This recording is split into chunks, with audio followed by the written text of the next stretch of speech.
This two fake HOA cops, the one crawling on the floor and the one whose shirt I'm holding in my fist, broke my wife's arm. 5 minutes later, both of them were face down in the dirt, regretting every second. Before we dive in, comment which country you're watching from. Let's see how far this story travels. To understand how this happened, you need the backstory, because this wasn't random violence. This was planned by someone who thought she could hide behind a board title. Her name was Julie Hargrove, the HOA vice president.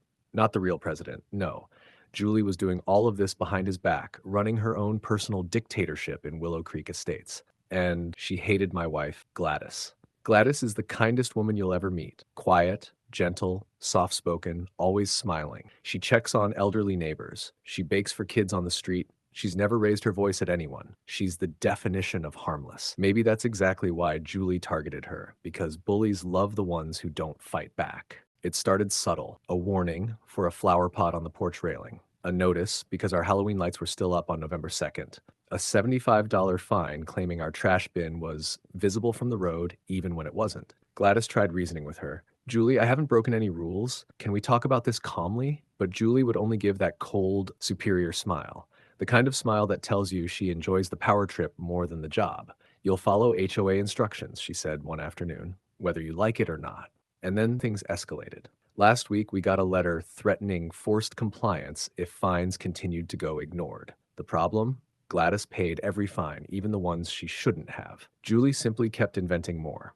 But the real problem was something we didn't know. Julie had recruited two fake HOA cops, guys she paid under the table, to intimidate residents. Not real officers, not licensed security, just two fools with black vests and baton holsters who thought shouting made them powerful. And yesterday, they came for my wife. I was on my way home from work when it happened. Gladys was sitting on the porch, watering her hanging plants, minding her business, the most harmless scene you can imagine.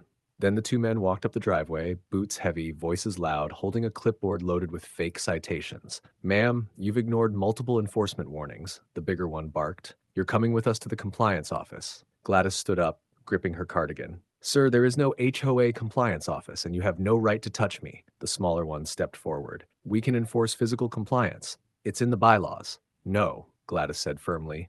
"It's not." The big one didn't like that. He lifted his baton. Gladys raised her hands, taking a step back, and in one brutal, cowardly swing, he cracked the baton against her forearm. Gladys screamed, a sound I will never forget, clutching her arm as she fell against the porch railing. Bones snapped. Pain shot through her.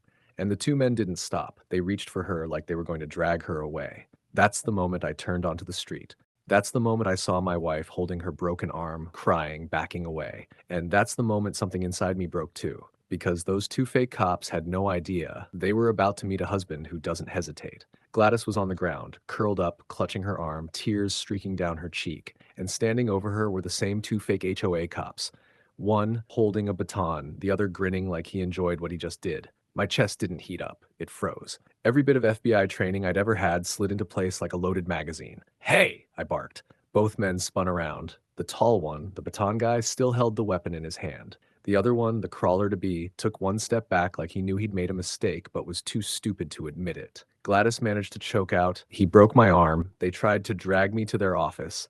That was all I needed. My fists tightened inside the chain I'd been carrying from the truck bed. Heavy, thick. The same one I used to secure equipment. It wrapped around my knuckles with a metallic clink. "What's this?" Baton guy sneered. "You gonna play hero? Your wife ignored fines. She resisted. We're authorized to detain." I didn't let him finish. I charged. Fast. Explosive. Before he could lift the baton again, my left hand, wrapped in steel, slammed across his jaw. His head snapped sideways like someone yanked his skull by the hinges. He stumbled, spit flying, knees wobbling. He tried to swing the baton blindly, huge mistake. I ducked, drove my shoulder into his ribs, and took him down hard onto the gravel. The air shot out of him in a grunt that wasn't human. He tried crawling away. I grabbed his ankle and yanked him back. The chain-wrapped fist came down once, twice. The third hit cracked bone. His body went limp. He wasn't unconscious, not yet, but he wished he was. That's the man who would soon be crawling in the dirt. The second fake cop finally found his courage and came running at me with fists up. I met him halfway. He swung wild. I parried, grabbed his wrist, twisted hard. A pop, A scream. Before he could recoil, I planted a knee straight into his gut. He folded instantly, wheezing like a punctured tire. He tried to backpedal, but I was already on him, hands gripping his shirt, yanking him forward until our faces were inches apart. "You broke my wife's arm," I growled. He shook his head frantically. It was him. I didn't." I slammed him into the fence, hard. The chain rattled as I cocked my arm back. One punch, straight to the ribs. They cracked under my knuckles. He collapsed, unable to stand, arms hugging himself as he whimpered on the ground. The first guy was still crawling for the street. I walked him down, step by slow step, until I planted my boot on his back and ended the fight with one last deliberate strike. Silence.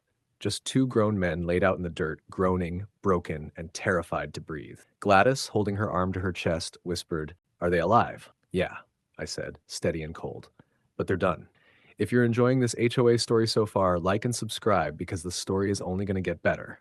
The chain around my knuckles was still warm from the punches I'd thrown when I finally stepped back from the two fake HOA cops lying in the dirt, one unconscious, the other wheezing, clutching his ribs like they were shards of broken glass. Gladys was holding her arm to her chest, shaking, tears in her eyes, but still strong enough to whisper, I'm okay.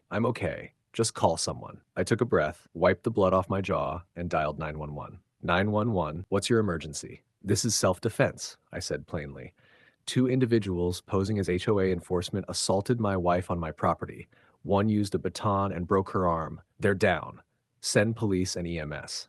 I didn't bother to sugarcoat it. I wanted the facts on record immediately. Within minutes, sirens sliced the air. Two patrol cars rolled up fast. Doors opened, hands hovering near holsters.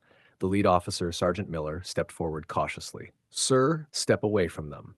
Hands where I can see them." I raised both hands slowly, the chain dangling from my fingers. "Turn around for me," he ordered. I did. Calm, compliant. I'd trained half of the procedures they were using. As he started patting me down, I said evenly, "You'll want to hear the whole story before you make any decisions." "We will," Miller said. "Do you have ID?" I nodded toward my back pocket. He pulled my wallet, flipped it open, and froze. His eyes locked onto the ID card. Not a driver's license. My old bureau credentials. He blinked, then blinked again.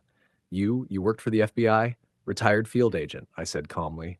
15 years. Counterviolence and threat response. Miller's entire posture changed. His shoulders dropped. His voice softened. "Sir, why didn't you say that earlier?" "Didn't need to," I said. "You were doing your job." He swallowed once, then turned to the two groaning men on the ground. "What the hell happened here?" Gladys lifted her broken arm slightly. "They came to take me in, said I ignored HOA fines. I told them they had no legal authority. One grabbed me, the other swung a baton. I heard the crack." Miller cursed under his breath. "Jesus." I pointed at the crawling one. "Gavin." "That one tried to run. The other one squared up. I defended my wife. No lethal strikes unless necessary." Paramedics arrived, checking vitals. One whispered, "Concussion. Cracked ribs, maybe more." The second fake cop tried to talk. "The HOA, Julie told us she had authority. She said homeowners had to obey. It's her orders, man. We didn't know she'd break the law." Miller's jaw tightened. "Oh, she broke a lot more than the law." He turned to me. "Sir, you're clear. 100% self-defense. Your wife is a victim. These two are under arrest." EMS loaded the men onto stretchers. Julie Hargrove showed up 10 minutes later, heels clicking, anger already loaded in her throat. "This is an HOA matter. Those men were enforcing." Miller stepped in front of her. "Ma'am, shut your mouth. You just ordered two civilians to impersonate officers, commit an assault with a weapon, and attempt an unlawful detainment. You're going to jail, Miss Hargrove." He cuffed her right there on my driveway. Gladys leaned against me, tears finally breaking free. I kissed her forehead. "It's over," I whispered. 3 days after the incident, both fake HOA cops were charged with aggravated assault, assault causing serious bodily injury, impersonating an officer, criminal trespass, use of a weapon in commission of a crime. One of them also got reckless endangerment, attempted kidnapping because they tried to forcefully take Gladys, and they were denied bail. The one whose ribs I broke had 2 fractures, a concussion, and a dislocated shoulder. He's facing up to 12 years. The one who used the baton to break Gladys's arm is facing up to 18 years, and the judge placed a permanent no-contact order. Julie Hargrove was removed from the HOA, fined $25,000, and banned from holding any HOA position in the state ever again. The HOA itself was hit with a $40,000 civil penalty, a full state audit, temporary suspension of all enforcement powers. Gladys got full compensation for medical bills, pain and suffering, and property damages. And that's how they learned the one lesson that never ends well. You don't attack a man's wife, especially when her husband used to put monsters in handcuffs for a living. What do you think, folks? Was I too harsh? Or did they get exactly what they deserved? What would you have done if someone struck your wife? Tell me in the comments. I really love to know. The end.